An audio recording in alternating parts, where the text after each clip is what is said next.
நித்திய சுபம் நேயர்களுக்கு இனிய வணக்கம். நலமாக இருக்கீங்களா? இன்று நம்ம பார்க்குற பதிவு ஐப்பசி மாதம் சிவபெருமானுக்கு நடக்கிற அன்னாபிஷேகம், பௌர்ணமி அன்று நடக்கிற அன்னாபிஷேகம் பற்றின பதிவு. இதை பற்றின ஒரு புராண கதை. முதல்ல பிரம்மனோட ஒரு தலையை சிவபெருமான் கொய்துட்டுறாரு. அதனால் பிரம்மஹத்தி தோஷம் அவரை பிடிக்கிறது. அதில் அந்த தலை திருவோடாக மாறி அவர் கையில் தங்கிடுது. என்று அந்த சாபம் நீங்கும்னா அந்த திருவோடு முழுவதுமாக நிரம்பும் போது அந்த சாபம் நீங்கும். அவர் நிறைய இடங்களில் அலைகிறாரு, பட் அது நிரம்பலை. இறுதியாக அன்னபூர்ணி தாயிடம் வராரு. அவங்க அன்னமிடும்போது அந்த திருவோடு அன்னத்தால் நிரம்புகிறது. இந்த நிகழ்வு ஒரு ஐப்பசி மாதம் என்று நடக்கிறது. இதை குறிக்கும் விதமாக சிவனுக்கு அன்னாபிஷேகம் செய்கிறாங்க இந்த பௌர்ணமி அன்று.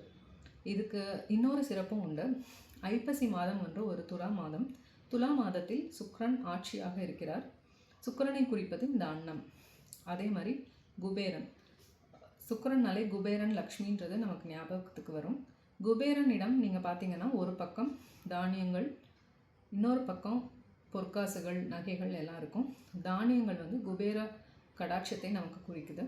அதனால் இந்த குபேரன் சுக்கிரன் அம்சமான இந்த அன்னத்தினால் நடக்கும் அபிஷேகத்தை காணும்போது நம்ம செல்வ செழிப்போடு வாழ்வோம். எப்பவுமே இந்த ஐப்பசி பௌர்ணமி அஸ்வினி பரணி இந்த 2 நட்சத்திரமும் இணைந்த நாளில் வரும். இது நவம்பர் 5ஆம் தேதி நடைபெறுது.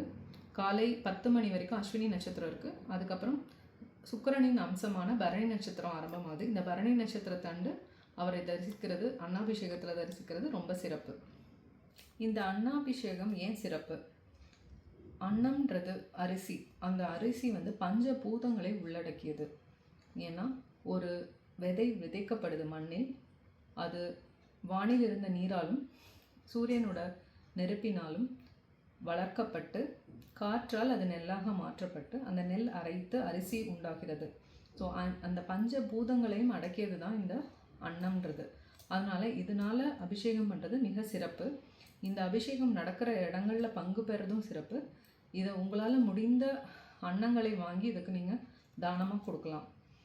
அதே போல் இதுக்கு வேறு சில சிறப்புகளும் இருக்குது இதை பார்க்குறனால. ஒன்று, இந்த அன்னாபிஷேகத்தை காணும்போது நம்மளோட தோஷங்கள், கர்ம வினைகள் விலகி மன நிம்மதி ஏற்படுது. குழந்தைகள் இந்த அன்னாபிஷேகத்தில் கொடுக்குற பிரசாதமான அன்னத்தை உண்ணும்போது ஞாபக சக்தி அதிகரிக்குது. விவசாயிகள் இந்த அன்னாபிஷேகத்தை தரிசிக்கும் போது அவர்களோட பயிர்கள் காக்கப்படுது. மற்றும் அனைவருக்கும் நல்ல ஆரோக்கியமும் செல்வ செழிப்பும் உண்டாகுது. அன்னாபிஷேகத்தில் மற்றும் ஒரு சிறப்பு இருக்குது.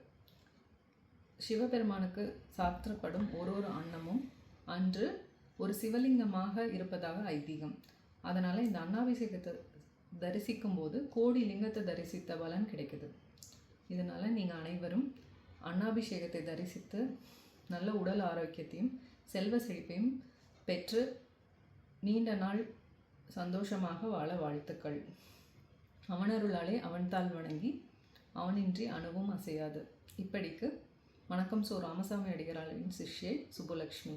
நன்றி. இந்த பதிவு உங்களுக்கு பிடிச்சிருந்தா எங்கள் சேனலை லைக் பண்ணுங்கள், ஷேர் பண்ணுங்கள், சப்ஸ்கிரைப் பண்ணுங்கள் மற்றும் ஆதரவு கொடுங்க.